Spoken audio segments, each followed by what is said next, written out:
one. Here we go!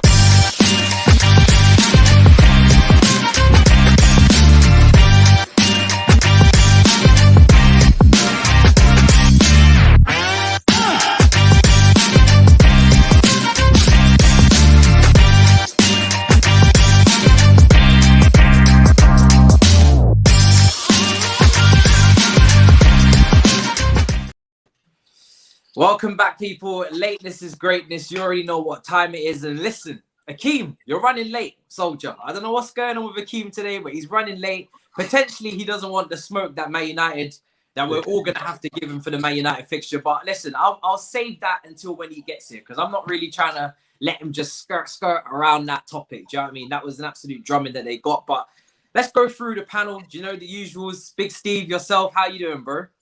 I'm all good, mate. I'm all good. Nice little pre-match before Big Six later. I know how much chaos that's going to be. Mike, how you doing, bro? Yeah, I'm not as good as Big Steve, but I'm all right, man. I'm all right. Majestical Mike in the building. Do you know what I'm saying? It's going to be a madness for you as well. Connor, you're calm today. No issues, no business. Just calm. Nothing, mate. 4 points out of 6. I'm feeling good, you know. Feeling very good. I'm pumped for this one. Yeah, I can see a little sweat beat off the head of Mike there. He knows smoke's coming today. And Jay, you didn't even have a fixture this week, bro. You're just on vibes, team. I'm on vibes, man. You know, we won on Monday. We got the W. Just had a clear week. I'm happy. I'm good. I'm here for it. You know, I'm here for it. Mad. And then, like I said, Akeem, we're waiting. Do you know what I mean? When you come in, we will make sure that, if anything, I'm gonna have to grill you even more. But listen, let's get straight into the first thing, which is before we get into Everton, Man City. You know. Very good win. Listen, you guys are chasing that quadruple. I've got a best friend that's a Man City fan. He doesn't want to be as confident and as pushy with it when it comes to can Man City do the quadruple. But Steve, just how confident are you to say that Man City can go after all the trophies, or are you still like, nah, we're gonna have to pick and choose which ones we take? Nah, listen, you won't get any Man City fan who's got any reasonable level of intelligence that is going to tell you we're going to win the quadruple. It's never been done in the history of football, right? So the likelihood of that happening is very slim. But I know what everyone's waiting for. As soon as we go out of the cup competition, the messages will come in, oh, your quadruples down the drain and all that nonsense. But just to be mentioned in the same breath as a quadruple is a compliment. And all the Man City fans are grounded. Look, we're taking every day as it comes, same as Pep, same as the team. We know we're getting to the business end of the season now. The fixtures are coming thick and fast. And this is the time where Pep's got to prioritise certain things. I do think the Champions League has now become the target. So the FA Cup run and things like that, the Carabao Cup final, he might tweak teams here and there. We might come unstuck. But look, I don't think there's a football fan in this country that wouldn't swap the position I'm in at the minute. So I'm enjoying it. The City fans are enjoying it. We're not putting pressure on Pep to win quadruples. The press might be, and rival fans might be. But we're just going along with the ride, mate. I even had a DM this week of somebody that said, I can't wait till you only win the Premier League. Now, I'm not being funny. I don't know who he supported, but I think any of the guys in the panel, you'd just take only winning the Premier League, wouldn't you? You know what I mean? Yeah, it's not really the biggest insult, is it? Only champions of England. Since when did only winning the Premier League become bad? That's how high. City have come far. It's mad, isn't it, man? You know what I mean? Them Division 2 days are long gone now. We're only winning the Premier League now. Crazy. It's all mad. Like, to be honest, I don't know how the Premier League got minimalised, but it's a major trophy. It's not a Carabao Cup. It's not an Audi Listen, Cup. the Premier League is difficult to win. I mean, you go full season. When you go to the game home and away, you're involved in it. And when you get to that business end, like I've been a few times, when you've got to win them games and you've got Liverpool winning before you, and then you've got to match it, and then you win and they've got to match it. When you're on that run, that is some serious pressure as a supporter as well.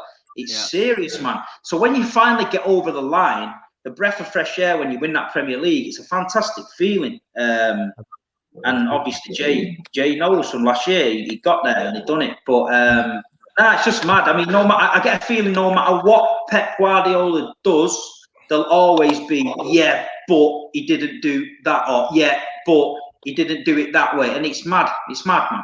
Yeah, I think before I touch on the Everton perspective from Mike, I want to get your thoughts on your Champions League draw, and obviously Jay can chime in here. The Champions League clubs will get involved here. I mean, I'm not really again, Chelsea's not on the agenda today, so let me just take that down. Let me not get involved. I'm just the host. But the Champions League draw was done. I'm very happy with it from my perspective. Steve, you got the difficult side of the draw. That's part of the quadruple package. That's where they're gonna crucify Pep. I don't know about everybody else in the chat, but I still feel like Pep has to win a Champions League for Man City. Like, that is the last thing that he needs to tick off his list. And without Messi, he hasn't done it without Messi. Your side of the draw is very difficult. You got Dortmund, and we know you coughed up against Lyon last year, and then you've got PSG or Bayern on the route to the final if you get through that. So that really is where Pep will be judged, isn't it? You know what? I'm kind of happy it went that way, because I don't worry about Bayern Munich and PSG, me. I worry about Dortmund. I worry about Liverpool, because for some reason we just don't get in it. But I think against the Bayern Munich, I think we shine. When we come up against PSG or Bayern, I think we shine. We get over Dortmund, I think we'll beat Bayern or PSG. I've told you before, I've stuck my neck on the line, and I've said, look, with no excuses now. Look at the way we're playing. Look at the bench he's got in games. Look at the different people it can bring on to influence and change the game. There is no excuse for Pep Guardiola. Again, with this team, he's got all the tools. He's just got to do the job. End of story. Is there anybody in here that doesn't think Man City will win the Champions League in terms of? Do you think they'll get knocked out in this hard run, or do you think that's going to be quite defining for the Champions League run there? I think this season for Man City, I think, like, I agree with what Steve's just said. If they were playing a Porto, I would worry more for Manchester City, because these are the teams that they have lost to. When it's probably not a disrespect to them, they probably just haven't. I don't know. They've struggled against the teams that they play. Like Lyon last year, everyone expected Man City to twat them, but they didn't. So for me, I expect them to win comfortably.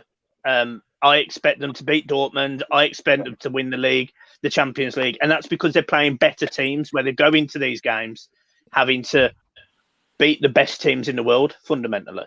It's a massive game for them, though. It's a huge game for them, because like we've said, Lyon, Porto, they have to get over this hurdle, because Dortmund aren't the best. You take Sancho and Haaland out of that side, they're a mid-table Bundesliga side. It's the truth. So they have to get past them, and it's a massive task. Because City have come unstuck against teams like this numerous times. So I think I agree with what Mike said. This is a massive, massive task for City. But if they overcome it, I do think Bayern is still, I think they're level in terms of where you'd expect them to be. I think Bayern are very, very good this year, personally. So that's gonna be an intriguing battle. But getting past Dortmund is going to be no easy task at all. Did they not just spank up Stuttgart 4-0 with 10 men? Yeah. Or something like that, innit? Yeah. It was mad. Yeah. Because I remember I looked at the score and I thought, okay, typical. Then I saw the red card in the 11th minute. I was like, hold on a second. You just, with 10 men, you done that. That's nuts. Do you know what I mean? Jay, before we get back onto FA Cup ventures, and I know Akeem's licking his lips because the chat's coming for him, and he's like, yo, when am I going to get to go for these man? Because they're going after Akeem there. But before I get onto that, your side of the draw, you didn't have a game this weekend, but your side of the draw could potentially be seeing us if all goes to plan. How are you feeling? Because I feel like you said earlier that maybe top four is not on the cards for you. So do you feel like this is your be all and end all this season now? Knockout team, knockout competition, Liverpool just need to go for it. And can you as well? I think we're going to have to, because like I say, the top four in the league, slim, 5 points, it can be overturned. But our main hope, like I said on the last YouTube we done, was Champions League. And the draw has worked out favourably. We've got some unfinished business with Real Madrid. So when I saw that come out, I was more than happy to get Real Madrid. And then obviously, if we get past them, it's another semi with Chelsea. We've been here many a time before with you guys. But we've got to get past Real Madrid first. By all means, I know that Real Madrid are not, apparently the team they were, but they've still got class players, and you just never know. So yeah, I'm happy with the draw. And I think our players, after the final last couple of years back, I think there's some unfinished business there to deal with. Obviously, i.e. Ramos and the Salah incident. So Chris Benoit. Oh yeah. Yeah. Crossface. Chris Benoit. What is going on? What is going on? Why are Liverpool fans still talking about Sergio Ramos? Honestly, you know what, Akeem? You got to be in it to win it, though, innit? it's crazy.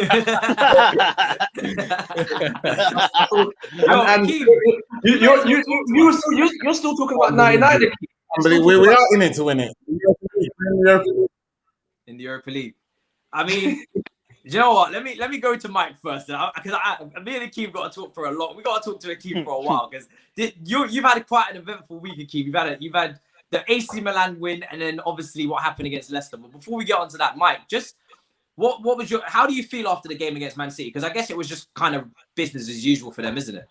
Yeah, look, how can we sit there and sort of say anything negative about either side? Everton were playing for a draw. It was very obvious, to be honest. We were playing for a draw. We were trying to hit City on the counter.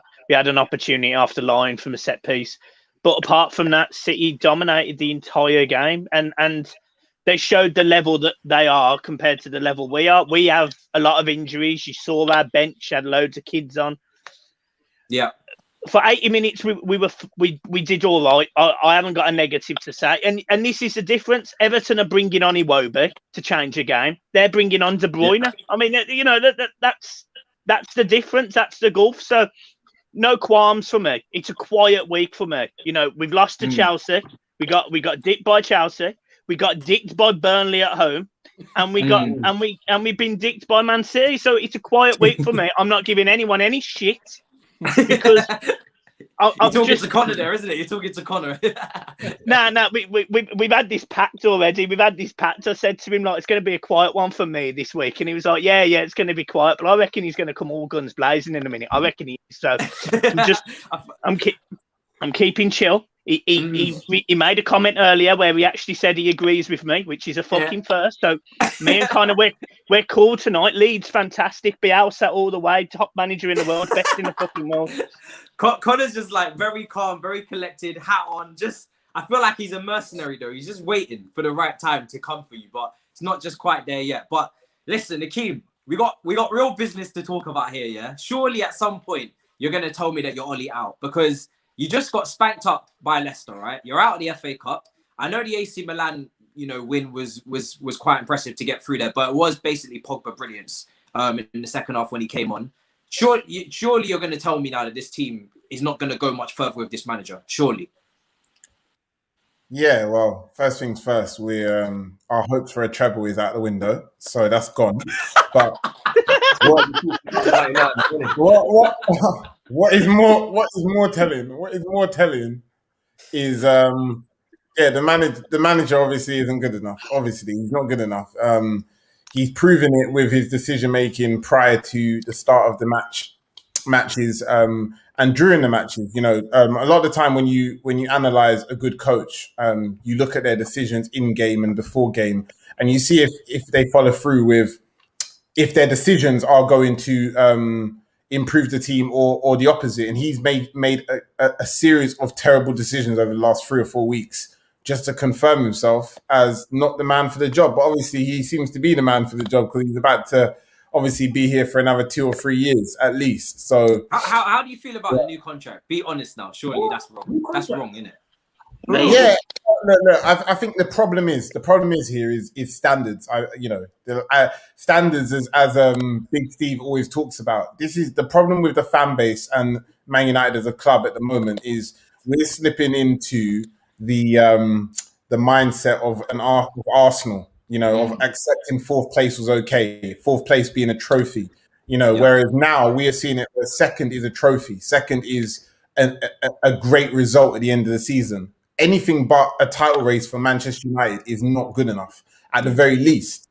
And Chelsea get that because that's why Chelsea, if Chelsea are not looking like a title challenging team, at least within the next 12 months, they usually get rid of their manager one way, shape or form. So we need to do the same. But for some reason, 2nd is a trophy because when you come across fans that like Ollie because of what you've done 20 years ago, 3rd place and a couple of semi-finals look like a successful season. it was an okay season. You can only say something's a successful or a great season if you go above and beyond what was expected. You know, the only two teams that have gone above and beyond what's expected in the Premier League this season is West Ham and Leicester City. They're the only two teams. Yeah. Every other team has not gone above and beyond. They've either done what was expected or worse. Maybe Everton as well. Don't throw us in there. 7 home defeats this season. We're dead, man. We're dead. Allow that. Well, it's probably worse than us.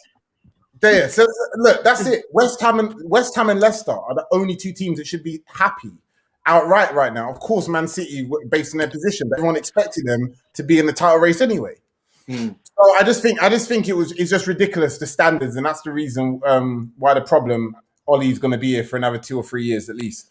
It's mad that you're saying that, Mike, because it was only a couple weeks ago I was talking to you about top 4 potentially, and now you're saying dead season.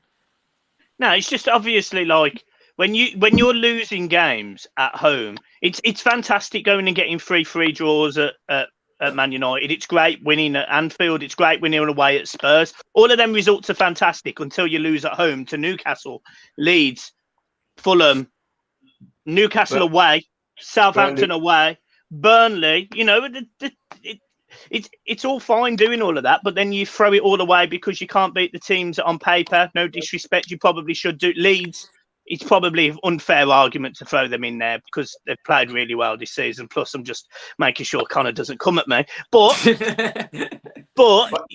the season's done. Everton are going to finish 8th this season. And bearing in mind, we were 1st for 7 weeks. We were 4th for 9 weeks, whatever it was. You were top as well. Yeah. Season's done. Your season finished when you beat us at Anfield, though, innit? That was it. Trophy in the streets, mate. In the streets, the trophy. Mate. And look, since then, drop down, man. You found your level now. You're currently 8th, and you are 5 points behind 4th with a game in hand. I think you're being a bit harsh here. Yeah, and that's fair. But then we've got games against Crystal Palace and Brighton coming up, and Everton will lose to them. So we'll go and beat Arsenal. We'll beat Spurs. We'll somehow, Man City will already have won the league. They'll be concentrating on the Champions League final. We'll go to Man City and we'll win. We'll play them off the park, and then all of a sudden we'll lose to Palace, we'll lose to Brighton, and we'll lose to fucking someone else. So what's gone wrong then? Because you have Carlo Ancelotti, a much better manager than Ollie, who Akeem still hasn't said out yet. I've clocked. We're waiting. So are you not going to give him the out, by the way? The hashtag Ollie out. We're not going to do that. I don't do the hashtag Ollie out thing, but obviously I've said from day, you know, he's not the man. I've always praised the team. I've praised the players in the team. I've not praised the manager.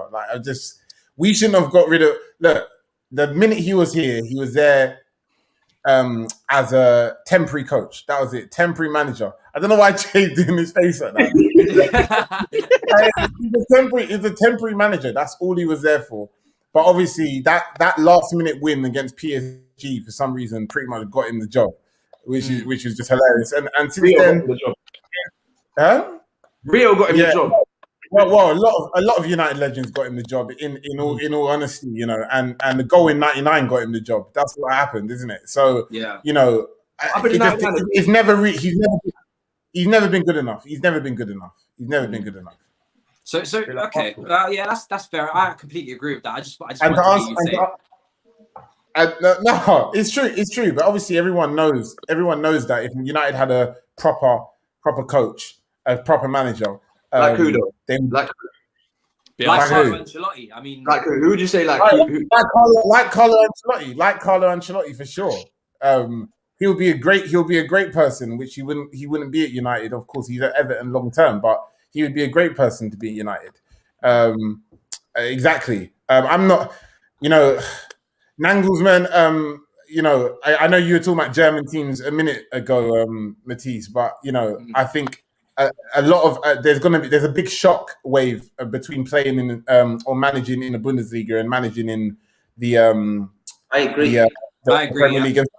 Some managers have a great crossover, obviously.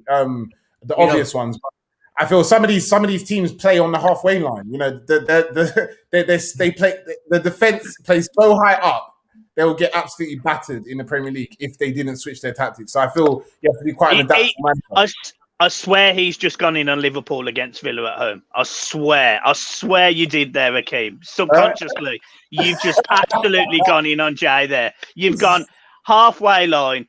Van Dijk getting ripped a new one by Grealish. You've gone 7-2 in your edge. You're a nasty man, Akeem. Nasty man. It's logged on archive. Don't worry, I'll be back for him.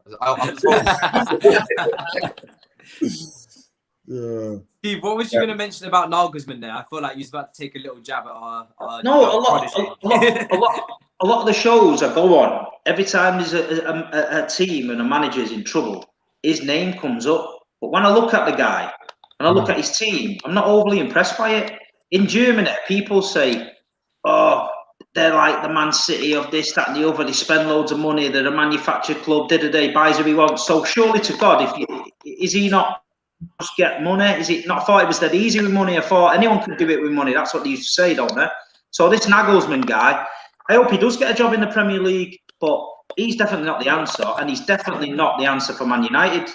But I don't know who is. I mean, I look at United, and I look at Ole, and obviously everybody knew he's not the man for the job. He's a nice guy and all that, and whatever went on at United years ago, fair play, he's a legend. But I get this feeling that when he does something, because he's pulled some mad results out of the act, right? When they get a good result, they tell me the players at Man United have done the business. When they get a bad result, they tell me it's Ole. So who is it? Is it the players or Ole? Because I think I think there's a lot of them players, Akeem, in that team that aren't good enough, mate. They're not good enough for Man United. They shouldn't even be wearing that shirt. I've never seen that. Fred is the worst Fred since Fred West. I was going to get onto him. Fred West. He's the worst Fred since Fred West, mate. I'm telling you now. I've never seen anyone do a football match like it. Listen, this is where I want to get Connor in, because I know Leeds and Man United got beef. The history of that, we spoke about that off air last time we was on, actually, and it might even be good to go back down that for the viewers just so they know. But Connor, this is your opportunity, because Leeds had a very good win against Fulham. I more want to bring up Bamford and Phillips to you.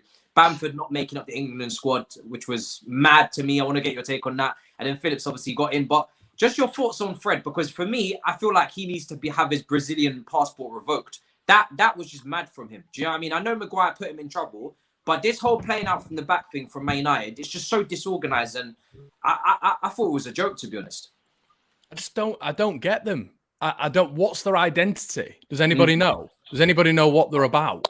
I don't understand. They defend the whole season. They put six defenders behind the ball every single time, including Tweedledum and Tweedledee in the middle, McFred. They'll put those two, just in front of the defence, and that's how they play. They play on the counter attack, and it works. But against the better teams, against your Leicesters, what happens there? A team that can manage with quality. What happens? What do you do? There's no plan B. It's all plan A, and if plan A doesn't work, then what? He is a Norwegian PE teacher. He's got no section 2. He doesn't know what he's doing. Oh man! I think. Look, I agree with the last two sentences that Connor mentioned, but I would like to say respectfully, you guys are all looking up to the sun at the moment, apart from Steve. So respectfully, United are still far better. With Leeds now? No. I'm just saying, just to be clear, respectfully, United are still in better shape than in the league than all of you guys. I'm not going to lie. I would take my position over yours. We're in the Champions League. Semi-final of FA. I'm just saying the league. Just to Maguire and Fred, 132 million for those two combined. Let that sink in. It's all right. They got money though. It's all right. United got loads of money. It's nothing. It's here's the reality though. Yeah, United have made a ton of terrible buys in over the last 5 to 10 years. Even when Sir Alex Ferguson was still here, there was multiple bad decisions. Yeah. This comment is rude. Yeah, there's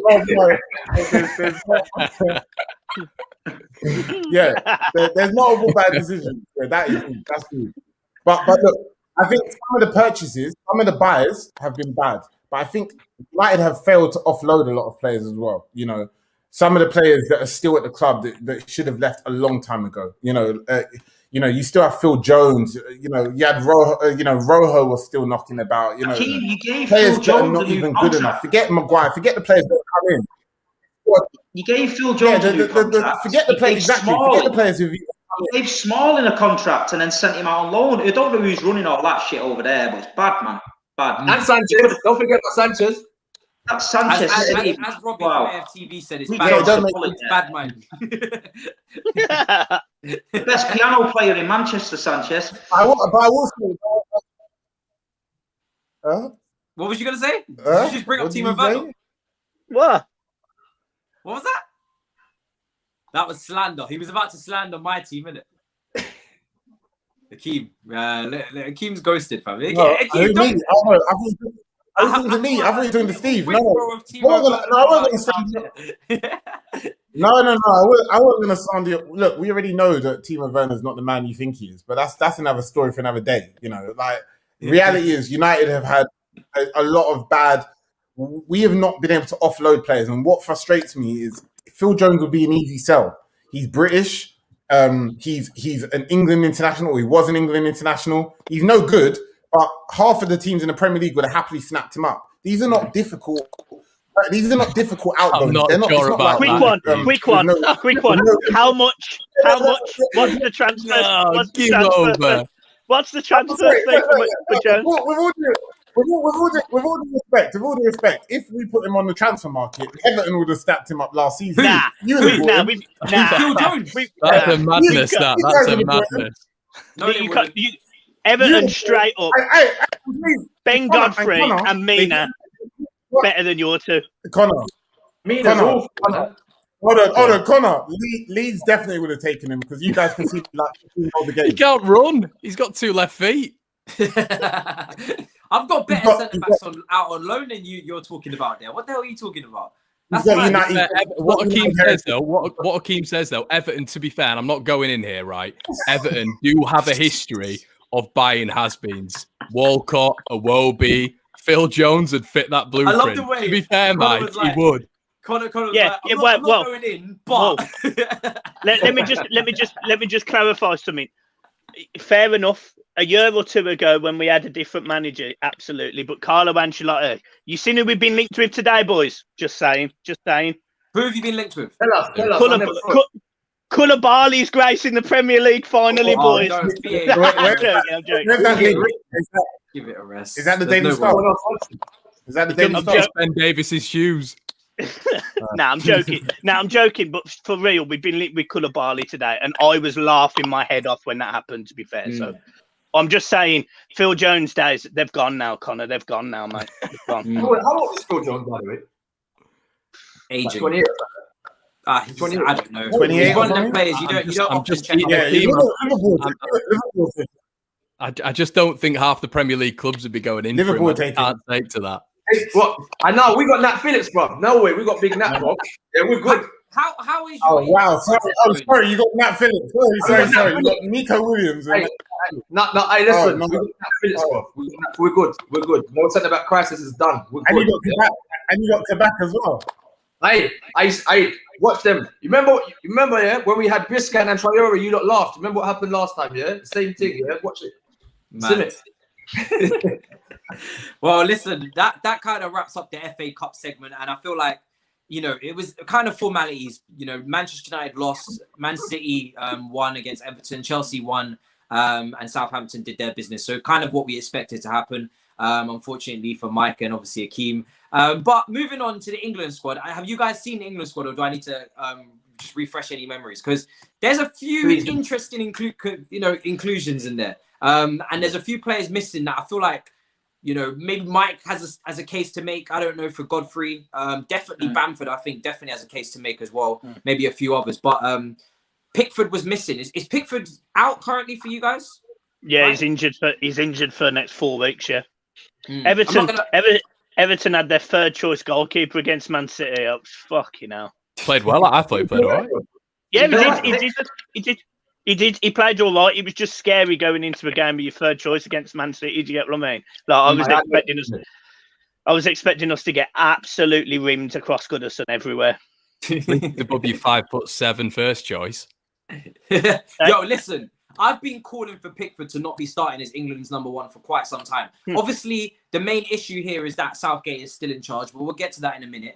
I just want to go through the squad and see if you guys would change anything, if you'd have players from your team in there, and what do you make of, the players that are already in there. So Nick Pope, Dean Henderson, and Sam Johnstone. I mean, Dean Henderson's probably the guy that everybody's looking to there is to be the future number one.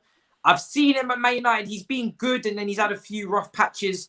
And then you've got De Gea that's also blocking him as well. I mean, how highly does everybody here rate Dean Henderson? Because he was great at Sheffield United last year, and I felt like he probably should have moved away to another club this summer if he wants to actually play regular team first team football. And then he's just kind of stuck on the Man United bench now. Yeah, he's a steady keeper. He's a steady keeper, isn't he? I think he'll eventually be United's number one. I just think he's decent. I think United might need to change of direction with De Gea. I mean, he seems to be going downhill to me. I'd play Pope in net for England, mate. Yeah, I would. I'd play Pope in net. Yeah, I would. Yeah, Pope is the best. Pope is the best keeper out of the three. But Dean Henderson, I feel, in years to come, in the next 2-3 years, he'll be better than Pope. But we'll see. Yeah, Pope. I think Pope got a mistake in him. I know all keepers have got mistakes in him, but Pope, I think he's a good second choice. I'm not sure about number one. For me, I'll personally, if all the keepers were fit, still have Pickford in goal, just due to his tournament experience and being able to. You know the problem, Jay. You know the problem with that is that because that's the way a lot of coaches. It's interesting because a lot of people think like that, which means that makes players never get the chance. And I get what you're saying, because now I feel like from an England perspective, you'd be quite worried seeing Pope as a keeper, against in the World Cup or in the Euros, or it's quite worrying. But it's only because he's never really got a chance. Pickford just kept playing. Like Gareth Southgate just kept playing Pickford time and time again when he wasn't necessarily the best keeper in the country. So I think that's a problem. Joe Hart. Someone mentioned Joe Hart. The same thing happened. Joe Hart wasn't on form for ages, and he was still number one for England. So I feel like it's got to be a break now. I think an issue is as well with Pickford and Pope and whoever is I don't think Pickford's ever made a mistake for England, and that's because he's challenged by better quality goalkeepers. He definitely has, surely. Has he? Has he made a mistake for England? He's got mistakes written all over him. No. He's made mistakes for Everton. Yeah, 100%. Like, I wouldn't have him as my first choice. Like he'd be gone. But what I'm saying is, for England, has he made a mistake? And the reason I'm saying that is he's got better players who are giving him competition. At Everton, he didn't have that. Do you get what I'm saying? Yeah. I just feel like he has to step up for England. I agree. I would not play Pickford as number one. But I understand why he does. He's just, for me, as I've had Kepa in it, he's too short for a goalkeeper for me. Like, for me, I need a tall, commanding goalkeeper at all times. Would you say that's the reason why he made so many mistakes? Because he wasn't tall enough? I mean, that's part of the reason, yeah. If the ball goes anywhere near the top corner, he's not getting there. When it comes to cross collection in terms of the ball coming into the box from corners or crosses, he's not going to come and collect it. So that there breeds not complacency, but it breeds like a lack of confidence in your backline. And then the backline feels that the goalkeeper can't come and collect things in the box and is not commanding, is not ruthless, and then it just spreads across the whole defense, and the whole defense gets shaky. He did that stupid Cruyff turn against Spain, didn't he? I remember that. Yeah, I'm sure Pickford's had a mistake for England. Yeah, fair enough. Someone said he made a mistake against the Netherlands. He and against Spain. He just. I'm not gonna lie. When I think of Pickford, I think of individual error. I really do. It's that deep. If you guys have signed, if you'd signed like a Martinez from Arsenal, your season could have been a lot different, I think. But away from the goalkeepers into the back line, Ben Godfrey's not in here. Harry Maguire's in here. To be fair to Harry Maguire, you guys have been keeping quite a lot of clean sheets before that Leicester game. I don't know what exactly the run Manchester United were on, but you were on a decent run of clean sheets until Harry Maguire's pass into Fred against Leicester. So, I mean, Harry Maguire is kind of always going to be in this team, but I personally don't want to see him starting. I would have had John Stones and Mings probably starting together. I don't know how the rest of you guys feel about that. Anybody, any objections, I guess? I don't think Dyer's the one who's got a goal. Eric Dyer, how he gets in that team, I don't know. And at Cody. At Villa, the Mings isn't even the good one at Villa. It's Konsa. True. Yeah. I think But because I will say Cody should play. Yeah, Cody got the height as well. For sure. Yeah, I again, I'm probably being biased, but like, I do not get how Ben Godfrey didn't get in that side. In my opinion, I've said it on many platforms. And Steve, you got to watch him firsthand against Man City. I like him. He was the best Everton player on the pitch, and he is every single game. Like Mike, though, in Southgate's system, though, Southgate wants us playing out from the back. Would he be able to do that? But he does for Everton. What, he plays out consistently from the back? Yeah, he carries the ball forward. That's the way Everton play. John Stones. We've always done that. We've always played from the back. So you'll see it. Michael Keane will walk forward with the ball. Ben Godfrey does it with Everton. Since Roberto Martinez days, isn't it? Yeah, and we've done it for years. Ben Godfrey isn't just comfortable on the ball, can't just beat a man, isn't just quick. Like some of his tackles he puts in are he's aggressive. He's just I'll go as far as saying he is the best naturally gifted centre back I've seen at Everton Football Club. I'm 28 years old. Yeah. So you've had Distan, Jadielka, Joseph Yobo. Who else have you had? Lescott. Yeah. Honestly, he's brilliant. He's brilliant. Two years. The thing I like about Godfrey, he's aggressive, and I can see it in his face. And when he hits you with that tackle, he's taking you out and wiping you out. And I think sometimes in the modern game, you need, in them big tournaments as well, when you're playing against South American teams and things like that, and you'll be playing against aggressive European sides who put it on you physically, I think England sometimes get a little bit bullied. And I think someone like Godfrey, he'd be up for a scrap. But on his performances this season, how is he not in the team? Eric Dyer, come on. I know, and listen, I've seen that argument where people have said he picks Eric Dyer because he's a leader. That's fine. And I've seen it in the Tottenham documentary.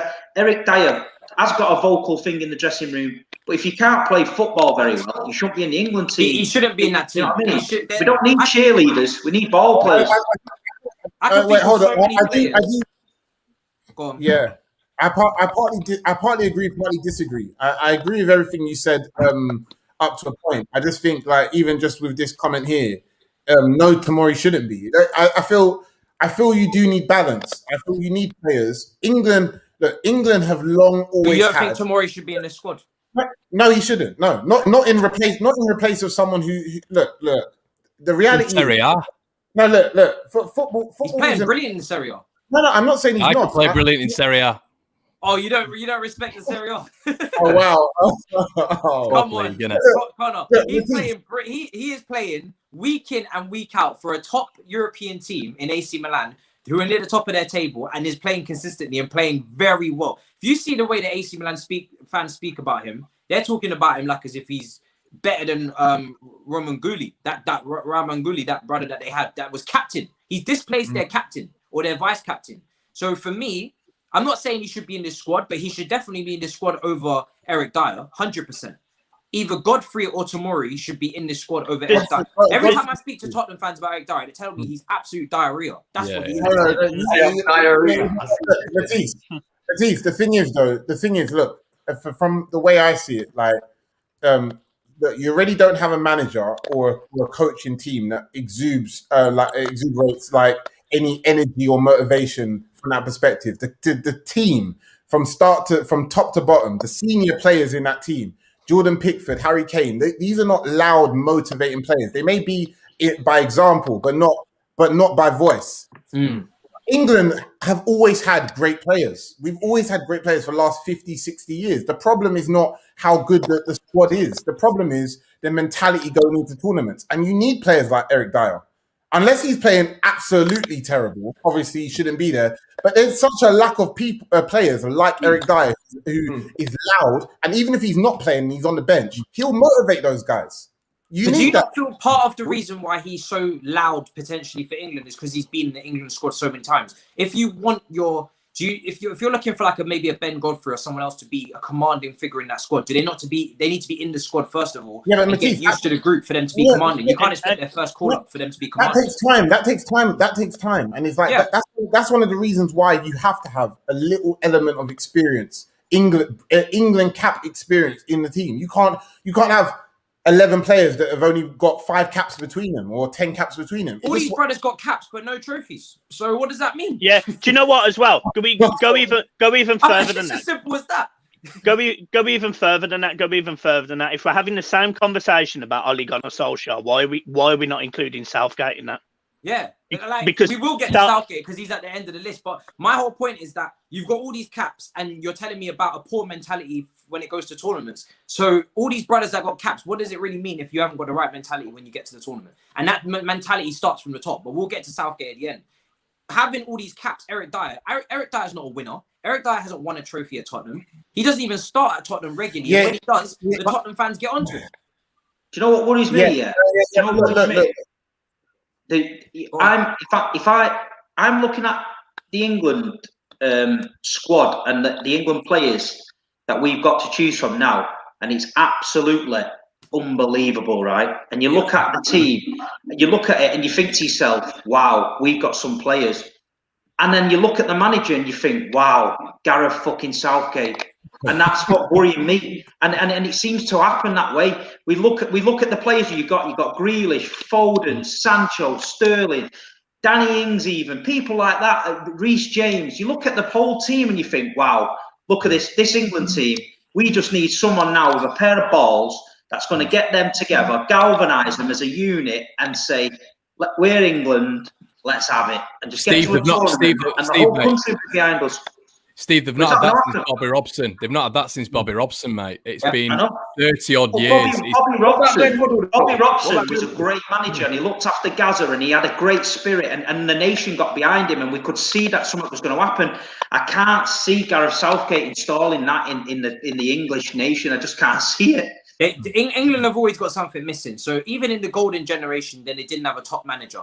Now they've got potentially I wouldn't even call it a golden generation yet, but I would call it a very, very talented group of players who have got a lot of potential. Now they don't have the manager. Even how many years? When have really England had a serious goalkeeper since Seaman? Probably not. You know, Paul Robertson, David James, all these guys. Nobody's serious. So there's always something missing. I think for me, I think I get your point, Akeem, on the caps, but for me, this squad is not going to win Euro 2021. So why not already start, especially if Southgate's in charge? I start blooding in the players that have potential. I get you. I'm not trying. Listen, I'm not trying to say just put him in because he's got caps. Yeah, it wasn't the caps that I meant. I meant that because we don't have a manager or a coaching team, like what Big Steve said, that has the experience and clearly the motivation. Because look, let's be honest. No disrespect to Gareth Southgate, but he's not a winner himself. You know, so it's like it seems like the team is almost they get into a certain stage where they get into the semi-finals of the Euros, or they get in very, very close to the finals of the UEFA Nations League, etc. Purely on ability, purely on the fact that, you know, we've got one of the best young groups in the world. But I feel like to take it to the next level, it is a mentality thing and it is an experience thing. You know, quite frankly, Tomori coming into the side will make he's a talent 100%. He's not going to make England suddenly win the next major competition. I don't think so, but he's way more talented than Eric Dyer. Like he just but that's not what you base it on. Because on that basis, Jordan Henderson would be playing for Bolton still, wouldn't he? He wouldn't be playing for. Jordan Henderson is captain, winning trophies at Liverpool, and you see the difference when he comes out. No. You can't really disrespect Jordan Henderson like that. You're not being fair. Matisse, you're not being fair. You just basically called Jordan Henderson captain. No. And I guess somebody should be playing for Midfield, yeah. Wait, hold on, Matisse, you're not being fair. Jordan Henderson would start in your midfield, and you know it. Of course he would. Hold on. I'm not criticizing Jordan Henderson, right? But we all know him. Wait, hold on. We all know here what I mean by that. Jordan Henderson is not. He's not talented at the level of the rest of that Liverpool side at full strength. We know that. And for years, him and James Milner was the butt of everyone's jokes. I never joked about either of them. I said those two of the most important players in the Liverpool team, and they remain to be. They are still the two of the most important players. Yeah. Every team needs a James Milner and a Jordan Henderson, bro. You need. Yeah. You can have all these players, Eric Dyer isn't that guy.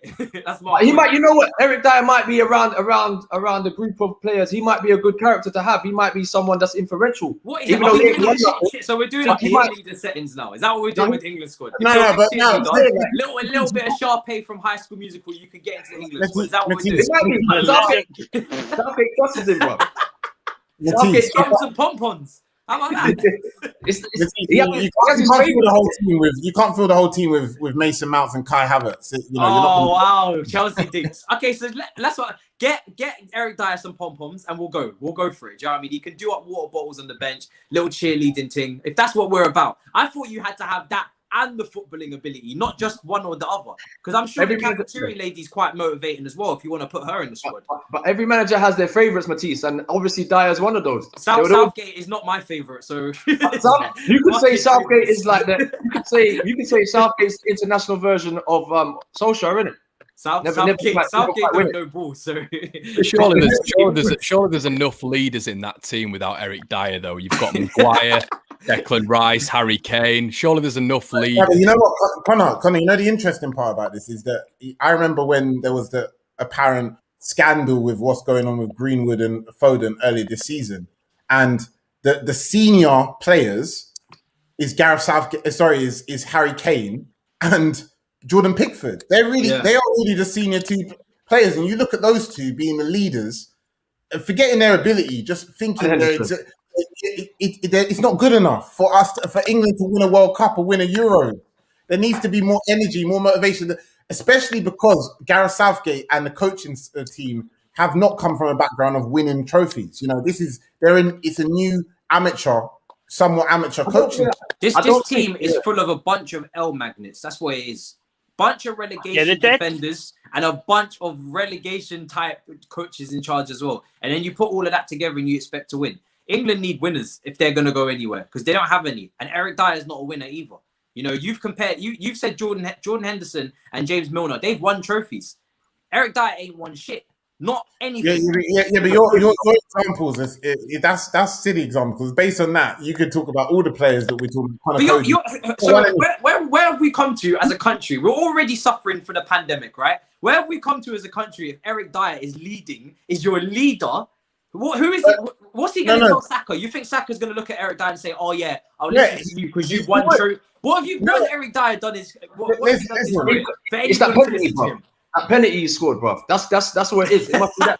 Listen, what has he done in his career for anybody to listen to Eric Dyer and be like, "Yeah, I look up to you, boss." Yeah, but that's what. But this is where we go to standards. Hold on, Matisse. This is where we go to standards. Though at the moment, he's the best. He is one of the best at doing that job of motivating the England team. That's what I'm saying. He's not good. No one said he's good. Do you know what I mean?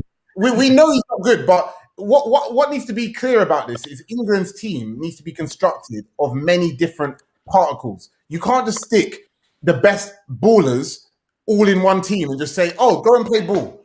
Got all the best. You'll win the World Cup because we've got the best 11 players on the pitch." That's not how. But the thing is as well. The thing is as well though is sticking players in like Eric Dyer. There's a few of them. Cody, we've had the same argument for. Even Tyrone Mings at Villa.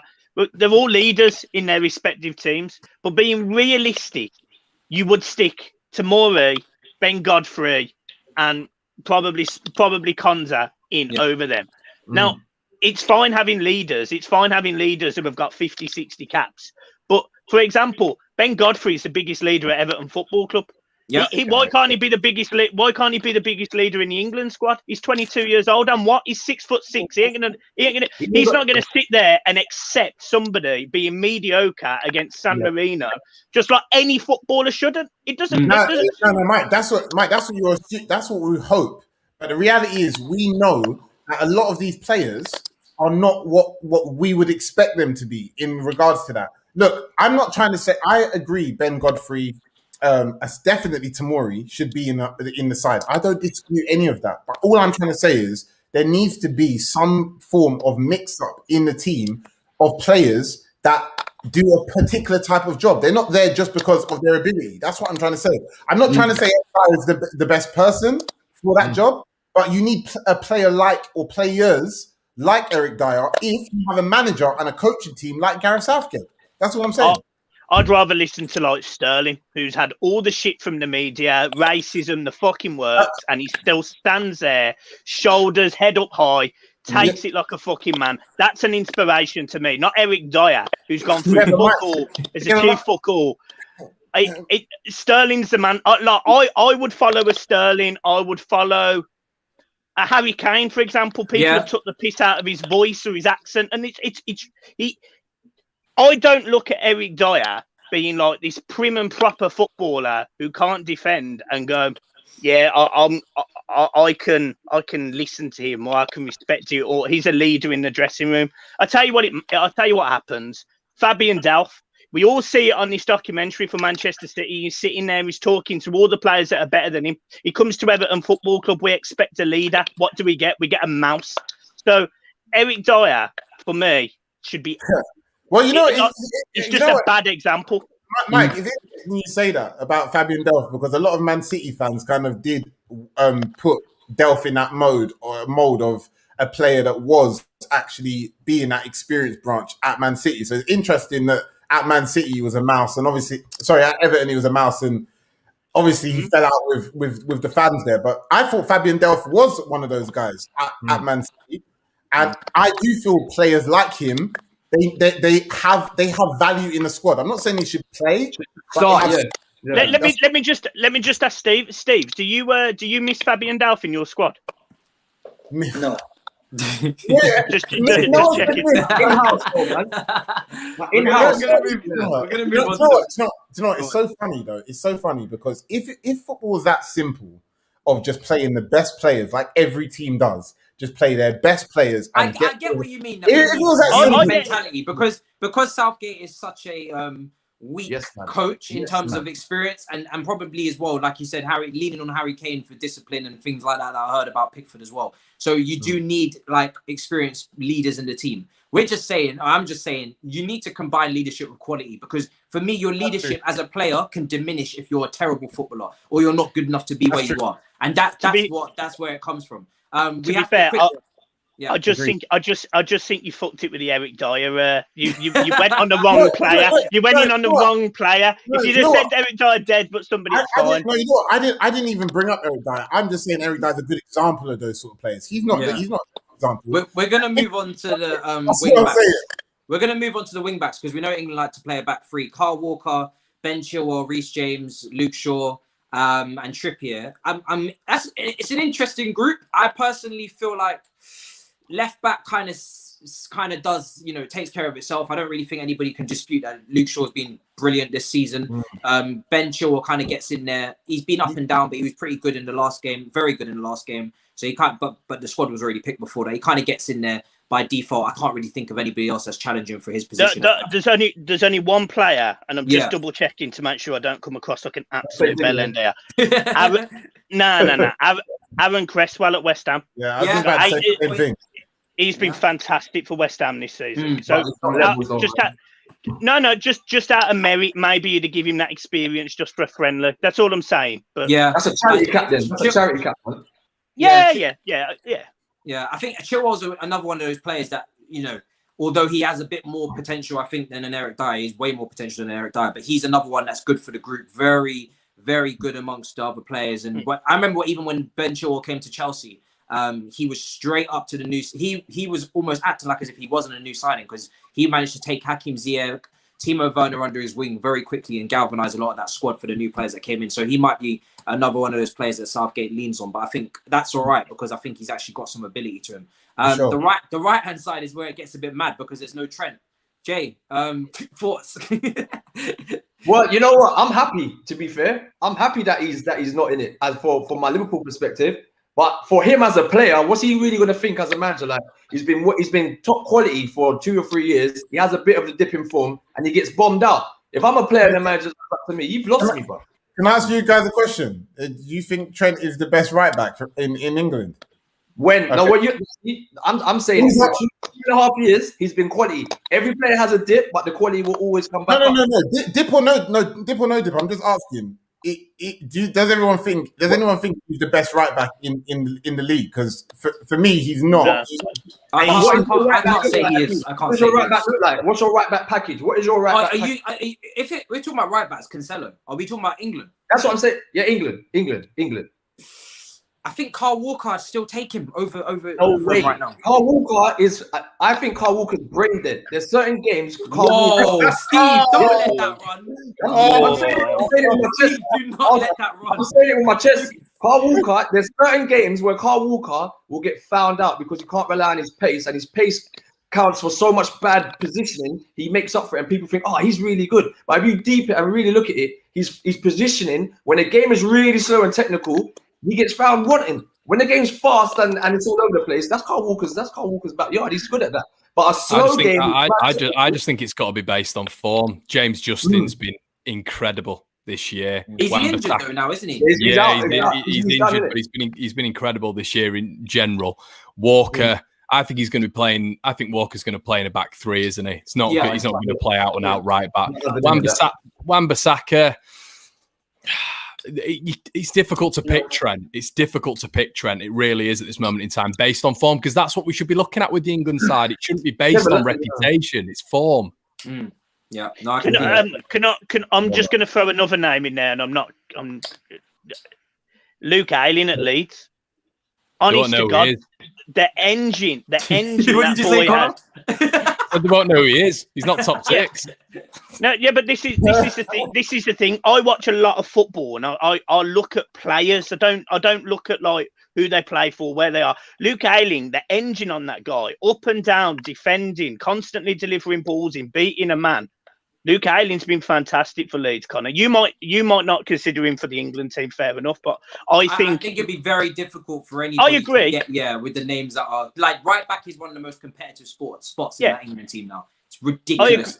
Like wing back, Tariq Lamptey as well. I think at Brighton has been knocking on the door for quite some time. He still can't really get in. You've got Reece James over there. You've got a lot of players. I mean, Steve, did you want to respond to the Carl Walker thing? Because I think Carl Walker. Tapping Tobes is saying here from the Big Six, that Carl Walker's probably been the best English right back this season. Do you want to respond to the brain dead comments? I understand what Jay's saying about his pace, but that's what Walker's always been about. And the way he plays the game and the way Pep asks him to play the game, his pace does get him out of a lot of shit. Early on in the season, his defensive positioning was questioning, and he give away some stupid penalties, but he's knocked that on the head. You know what I mean? And ever since Man City signed him, he's been a great signing for us. And he's one of the senior pros. He's probably one of the guys you want with you in the trenches as well, if we're having it. And the pace is key for Kyle Walker, and it's key when you're playing that back three. If we get caught out high up the pitch, you can guarantee that Kyle Walker. He's beating anyone on his toes. He's going to get back. So he's a good weapon to have, you know what I mean? So I think Southgate rates him as well. So, Walker's always going to get in that team for me. I agree with Steve. Walker should be in the team, for sure. Yeah. They're really coming off Ayling in the chat. I think it's harsh to go in on Ayling defensively when Bielsa's set up the way that he has. And I think Leeds as a team are just defensively shocking. But people are naturally going to do that because, as Connor said, they don't know who Ayling is. I watch a game of football and I could be watching like Brighton and Fulham, and for example, I'll sit there and go, do you know what? Anguissa's a fantastic player in the middle of the Fulham team. Just because he plays for Fulham doesn't mean he's a shit player. Yeah. 100%. No, he's bang on with that. I think that same logic also needs to go for players who play for good teams who are also not as good as. Absolutely. Yeah, you're right. Yeah, you're right. 100%. Like Maguire.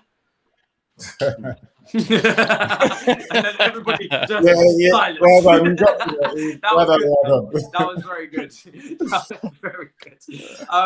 Let's throw into the midfielders. I mean, Declan Rice, Mason Mount, Jude Bellingham, Jesse Lingard, Calvin Phillips, and James Ward-Prowse. I'm happy. Hold on. You got to go to Jesse Lingard first because you guys started laughing about. Okay. We'll go straight to Jesse Lingard. Who was laughing? I was just laughing just because I just knew there was going to be a reaction. That's all. I saw Akeem just start grinning, and I thought this is going to be a laugh.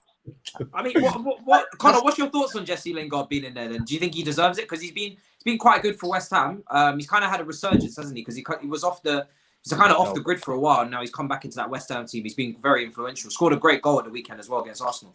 Well, I'd be completely contradicting what I just said about current form. If Very I said true. That's what I said. He's been, I think, I know it sounds ridiculous, but you don't realise how good a football player is until they're given a run of games. He was in and out at Manchester United, but when he's been given that run of games at West Ham, he's looked absolutely phenomenal. He's absolutely, against us, he just gets the ball. And what I love about Jesse Lingard is it's how he picks up the pockets of space. He's just completely elusive. No one will pick him up, and he wants the ball in tight situations. And that's very rare with a footballer, getting the ball in tight situations and wanting to get it. And immediately what he does is run at the centre halves. And it's the two very, very good attributes, getting the ball in pockets of space and wanting that ball and driving at centre backs, and defenders hate that. So I just thought it'd be amusing having this debate because I knew Akeem was going to start grinning from ear to ear. But yeah, he completely deserves it for me. He's been phenomenal. But you do turn around and you look at old Patrick Bamford and you think, all right then, that's interesting, Gareth. What are you doing? We're going to get onto him, but I think also with Lingard, this is a big opportunity for him because usually Maddison's in there. Usually Grealish is in there as well. I know, so you've got a lot of competition for places in that position. Maddison and Grealish are obviously the standouts there that I think are injured at the moment and couldn't be part of this squad. I mean, I'm really happy for James Ward-Prowse. I think that's a great one because he's been the talisman for Southampton for years on years. And if you're talking about leadership, that is potentially where you can get some. Not a big name, not a standout, not at a big club like we've been saying, but has been doing the business for Southampton, rain or shine. Wherever they are in the league, he turns up for them. I just wanted to say something on Ward-Prowse as well. I think people don't understand the value of players who have great long passing and set piece ability. It's a dying art now in this game where we now watch football matches where two teams will get 20 corners between them and no one can even beat the first man. You lose so many opportunities for goals without a great set piece taker.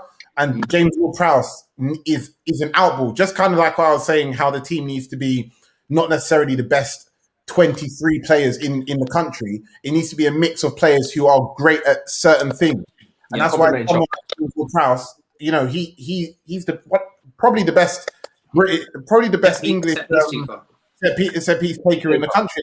So he should be in the team. He's got a bit of Beckham about his foot, isn't it? Sorry, he's got a bit of Beckham. When he takes a free kick, you can see, I reckon when he was growing up, he watched Beckham quite a lot because his kind of action is quite similar to when Beckham was taking free kicks. And he's a plan B. He's a plan B as well. He's a plan B. That's exactly what he is. I think he fully deserves it. Definitely. I wanted to get you guys' take on Calvin Phillips, and mainly to Big Steve and obviously Connor, because you have him at Leeds. But I mean, Big Steve holding midfield, I feel like that's a position that Man City will be looking at. I've seen links with Declan Rice, who's also in this squad. Calvin Phillips. Declan Rice is probably the more expensive one out of the two, but then Connor will probably tell me that they're not selling Calvin Phillips for cheap at all. But Declan Rice has obviously always been rumoured with high prices as well. Fernandinho is getting on. Rodri, I don't know how convinced you've been of him when he's played. I think he's a bit up and down as a player. I think you could probably do better is what I would say. Is a Calvin Phillips a player like that who I've been very impressed with this season? Declan Rice has been very good this season as well. I mean, out of those two, which one would you be looking at, do you think, from what you've seen? To be honest, Rodri. I think Rodri will slot in there where Fernandinho.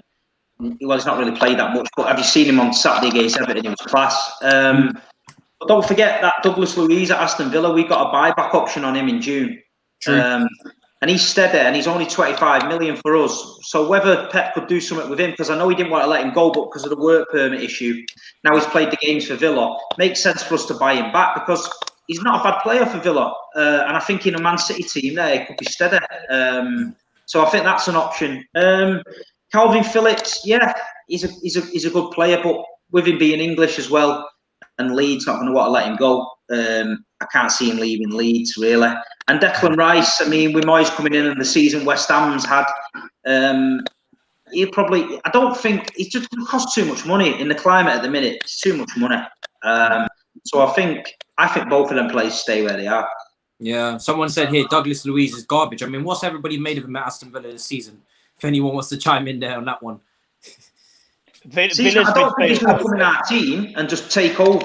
Rodri will do that, but if he can, I think he can do a job like Fernandinho does. Just come on in certain games, Carabao Cup games, just anchor that midfield. I think for 25 million, it's a no-brainer. Villa's whole midfield's better than Everton's, so.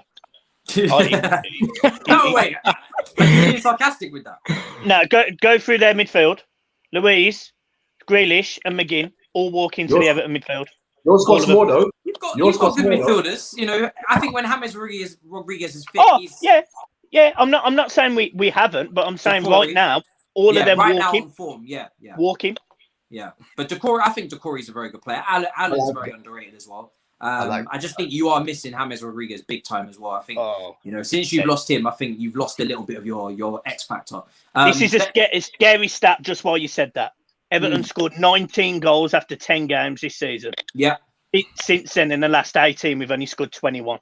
And then it's the two young ones in there, Foden and Bellingham. What does everybody make of that? I mean, Bellingham, for starters, is in there quite earlier. How old is he? 17 years old, is he? I think. Yeah, he just from a championship perspective, because he played for Birmingham for a couple of years in the championship. Yeah, when we were down there, and frightening. Absolutely frightening talent. So I've not watched a lot of Dortmund this year. I've not watched a lot of the Bundesliga. Very good for Dortmund, yeah. But he's a frightening talent, a generational talent, 100%. Do you think so? He came on for Dortmund the other day when I watched them, and he was unreal. He just injected like another level in their play. He was like ferocious, and he was winning the ball from it. He had that little like British bulldog mentality about him, which you don't really see, and he was snapping at ankles, and he was getting a bit of a telling off, and I thought, but he's one of them. He's playing with no fear. He's gone to the Bundesliga. He's been allowed to express himself. There's no pressure on him out there. If he'd have got a big money move in England to one of the top 4, top 6 teams, he might have stifled him a bit. You know what I mean? Yeah. But someone's going to get him. He's going to come back, and someone's going to take him back. Man United wanted him, but I think he was quite smart in saying, no, actually, what I'm going to do is I'm going to go to Dortmund. Because Dortmund, they do this every time. Bellingham wasn't starting at the beginning. They ease him in very nicely, very slowly. Eventually, he gets more minutes, and then suddenly he's in the team. And their young footballers kind of prosper over there. Like, whether it's Raya, Sancho, the conveyor belt is ridiculous over there. So, I think Matisse, people forget his age as well. Yeah, I think he should stay there for 3 more years minimum. Yeah, he's a child. He is literally a child. Does he get in though if all the midfielders are fit?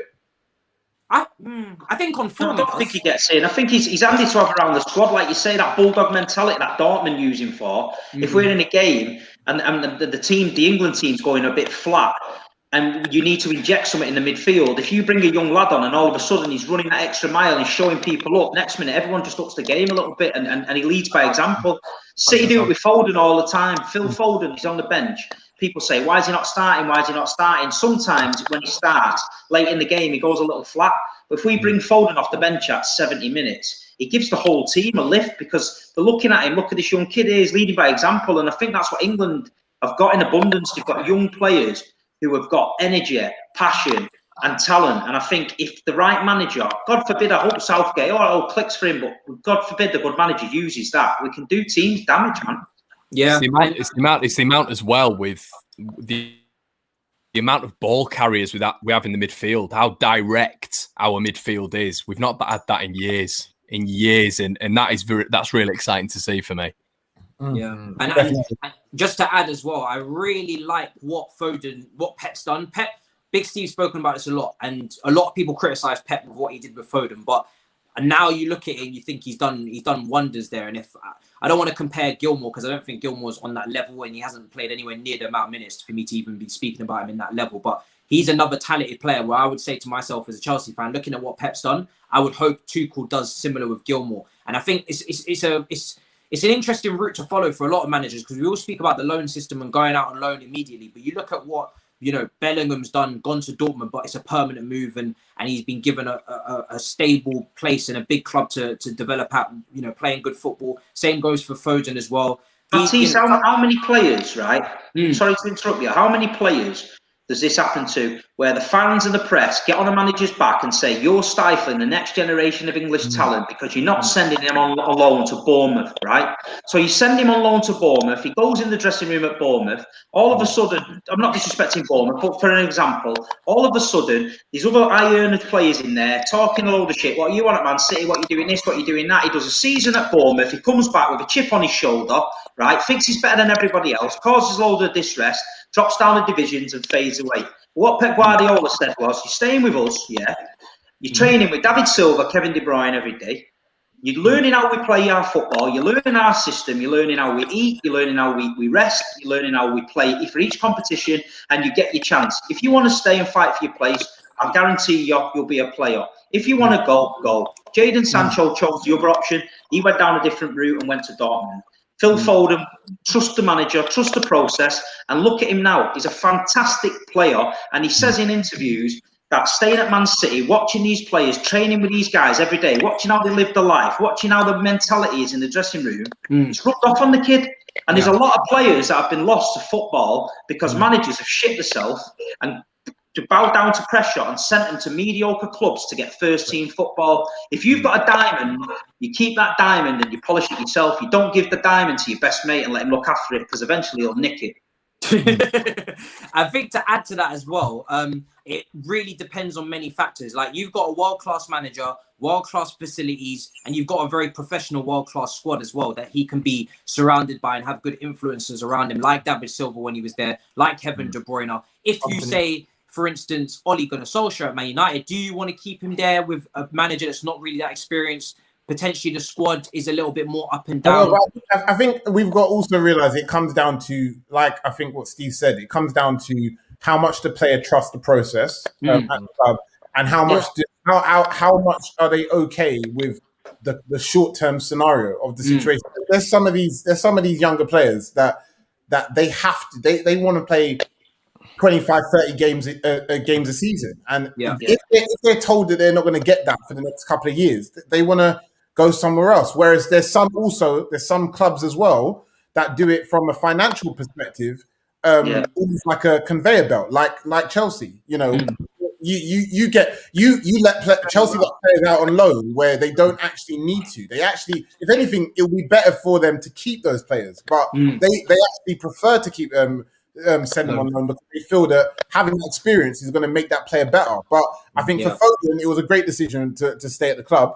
And there's been quite a few good decisions like that, but Foden's been a great example of that. And I hope, look, this is the reason why players like Mason Greenwood, it's got to be like, he's got the same ilk and ability as a Foden over the next 3 to 5 years that can become that good. But I feel like someone who needs confidence, he needs to play more regularly, or he needs a coach that he's ultimately going to trust long term. That, hey, I'm going to stay on the bench for 2 more years, but I'm going to get my chance in a couple of years' time. It's got to be one or the other. Yeah, and I think this is a good example. But for the injuries, Wilshere at Arsenal with Wenger stayed as well, didn't go out on loan. I think he would have been. Did he have one loan potentially? I feel like I saw him in a kit, but maybe actually it was later on after the injuries. Like Bournemouth loan, isn't it? But that was after all the injuries, after the hype. Yeah, West Ham as well, I think. Was it West Ham as well? He went West Ham after. See, that's the thing I don't get with, for example, Liverpool with Harvey Elliott. He's a very good player. I would have, if I was Liverpool, I probably would have wanted him in and around Sadio Mane and that this season. I think he's better than Shaqiri. But I mean, Harry Wilson's another one, isn't he? He's kind of gone off the radar. You know it, Jay. Where's Harry Wilson gone? He had a really good he's at Cardiff. He was. See, this is the thing. This is the difference because they both had Harry Wilson and Mason Mount both had good loan spells at Derby, and one's gone missing, the other one hasn't. Someone said here as well. I'd like to get everyone's opinion on that. Really, that Mason Mount. Someone felt like Lampard may have held Mason Mount back in. To be honest, it's just that Mason Mount had to play the role he did under Frank Lampard because the front three weren't performing well enough to allow Mount to flow. So this he's basically alluding to when Mason Mount was kind of shoehorned into the front three, shoehorned into it. I mean, obviously Mason Mount's in this squad as well. What do you guys make of the player and obviously how he's developed? Do you think Lampard stifled him? Do you think he improved him, helped him? What do you guys think? I think that's harsh to say that Frank Lampard didn't help Mount or stifled him. I think Mount's probably grown in confidence from Frank Lampard being at Chelsea. I think that in Frank Lampard's time at Chelsea, that's probably been one of the better things he's done is kind of give Mount time and confidence. Akeem, didn't he make Mount captain as well, Lampard? He did, yeah. Exactly. Was Mount on loan at Derby with him? Was Mount at Derby with him? Yeah. He was doing well over the Championship as well. Mount, really well. Frank Lampard probably brought Mount on a lot. If he's trusted him at Derby in the Championship and that, and played him down there. But the thing is with this Mount now, what you're probably seeing with Mount is he's had Lampard for a few seasons at Derby and Chelsea.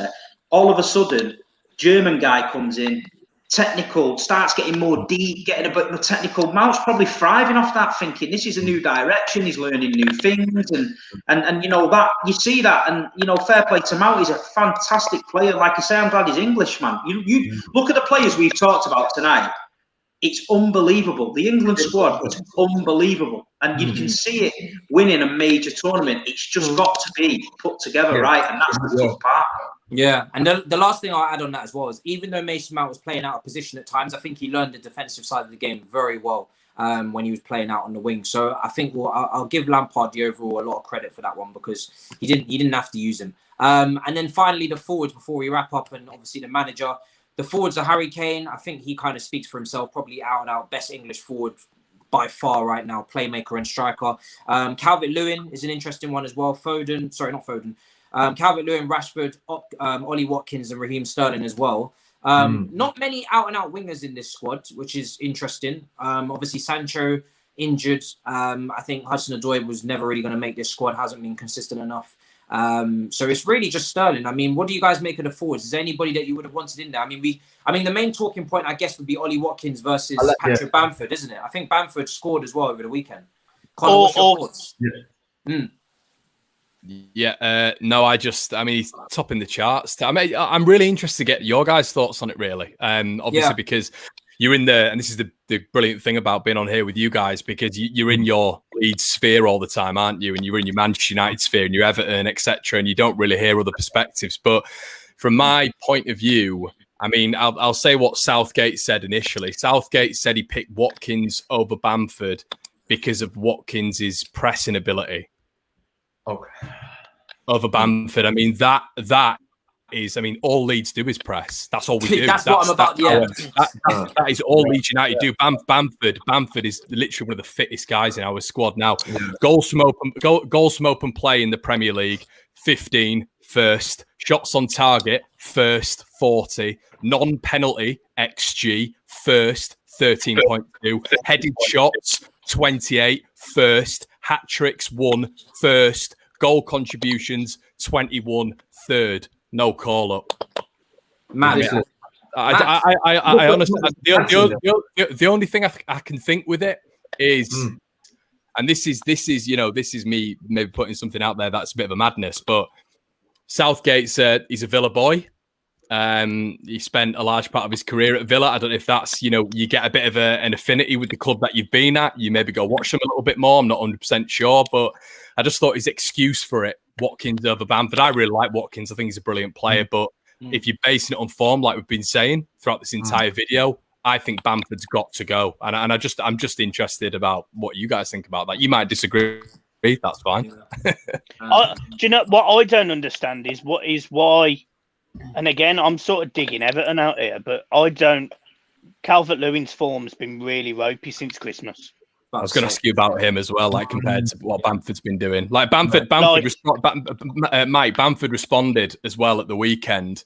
He literally got brilliant finish, and he didn't. There's no ego about him. He's not doing anything to the camera, or anything like that. He just gets an assist and gets a goal again, and his stats are just unbelievable this year. Yeah. I don't understand. I mean, don't get me wrong. You've probably got to take the 3 top English goal scorers, probably, which is the 3, DCL, Bamford, and Kane. But I don't get how Bamford didn't get in this team. Yeah. Even just fit him in somewhere, accommodate him, drop a player from another position. I don't get it. Bamford 100% deserved to be in this team. Yeah, I think on form over Rashford and Calvert-Lewin, you can definitely make a case that he should be in over those 2 players. Yeah, I can't see Bamford getting in the England squad now. If in the near future, if he ain't getting in now. Jay, I think that's a really good point as well. I think what he's really done, and that's why I thought the excuse from Southgate was a bit off. What he's really done is he's planning for the future. I think Watkins is 22, Bamford is 27, so that's clearly what he's doing. But Bamford is now going to be in his prime. So Southgate can plan for the future all he wants. For me, he's on borrowed time. So if he wants to do anything now, I think, yes, Ollie Watkins has been very good this season. He's not even the player I'd take out there. Like I said, I think Calvert-Lewin potentially, like Mike said, form since Christmas kind of stagnated. Rashford, I think, definitely shouldn't really be knocking on the door there too much if you're talking about on form. But I think because he's put Calvert-Lewin in previous squads, obviously Rashford's been a mainstay for a long time and he's become more than just a footballer now. He's an OBE, he's a whole personality, and he probably is in that. We talk about inspiration in that team, and if you're looking at one of the potential senior figures in there, he could be another one of those. I think he's now trying to build up maybe chemistry in terms of relationships and on the pitch as well with players that he's already had Calvert-Lewin in there. Maybe he doesn't want to take him out and put Bamford in there, who's new. I was just going to say the same thing. That's ultimately what's happening now. Gareth Southgate knows he has to. This summer has to be a good summer for England. There really is no excuse from most people's mindset. So right now, because obviously there's been such a lack of international breaks and friendlies and the opportunity to connect with the team like you normally would in a normal year, it means that he's probably putting players now. Like I said, he either doesn't watch Bamford enough to understand the way he plays to match what he said, which is a complete contradiction, or probably doesn't think that Bamford's going to be good enough at the end of the season to be in that for the summer. So because of that, he's probably thinking, you know what? It doesn't matter if Rashford's not playing well. It doesn't matter if so and so is not playing well. They're going to be in the team in the summer now, anyway. England's had for years. That's the same problem England's had for years and years. To keep playing players on the reputation rather than the form. Someone just said in there that Rashford's more of a winger in this team, and he probably is actually now that I think about it, because Sterling's the only real out-and-out winger in this squad. So I guess Rashford acts as a winger as well. What about Danny Ings? Is Danny Ings injured? He's not in this squad. I haven't checked the fitness. I think Danny Ings is injured, isn't he? Because I'm thinking if he's fit, he might make the Euro squad. He's had a great season. Yeah, he has. Yeah, he has. Again, he got overlooked about a year ago when he was on great form and he didn't get into the team. So I'm not going to be surprised if he doesn't make it. To be honest. Does Calvert-Lewin get in though? Just quickly, is because he's slightly different to the other strikers that England have. This is what I don't understand with England. Like, I don't get. In this squad. There's only one left footer in this squad on balance. It's Foden. And his aerial ability as well. Attack. So that would have brought some variety in Bamford, in my opinion. It's the DCL thing. I think he's a great target man. But I mean, I really rate DCL, but I don't know if he brings as much to the table as a Bamford or as a Watkins. I don't think he does. Interesting one. And then the final person who makes the squad is Gareth Southgate, unfortunately. Last 8 minutes, 7 minutes. Yeah, I mean, he's still here. Do you know what I mean? And I think everybody seems... I mean, is there anybody in here that's confident for him being in charge? Or have we got a... Yeah, we're going to win it. We're going to win it at Cancer. I'm not confident, but I just wanted to ask, is anyone see from another angle that, you know, people are being a little bit harsh on him given he got to the semi-finals of the World Cup? Yeah, but who did we play? I'd get England to the semi-finals for that run. Anybody that saw that run, saw the fixtures, they saw the penalties, they saw it all. It was just, if you just look at it as a semi-final and you don't even have to dig deep. You just have to peel the plaster and you see all the blood. The only thing you've got to realise is this: no matter what any of us say on here, come the beginning of that tournament, The St. George's flags will be outside everyone's window. Vindaloo will be pumping. There'll be a load of cans in the fridge, and we'll all be singing "Football's Coming Home." No matter who's in charge, you know that's what we're going to be singing, don't you? True. Innit? It's just the way it gets the nation. And then if about 4 weeks after, we'll all be absolutely on the pits of our ass, alcoholics, no birds, thinking, fucking Gareth Southgate's let us down again. That's what's happened. That's very true. I left out Saka. How could I forget Saka? Do you know what it was? Saka was down as a defender, and I was like, Saka's not a defender, so I'll just leave him until later on, and then I forgot to come back to him. He is a player that will be hopefully starting at right wing. That kind of balances it out a bit. Yeah. He's been amazing at Arsenal. He definitely should not be at the back. He's definitely further forward. Right wing for me.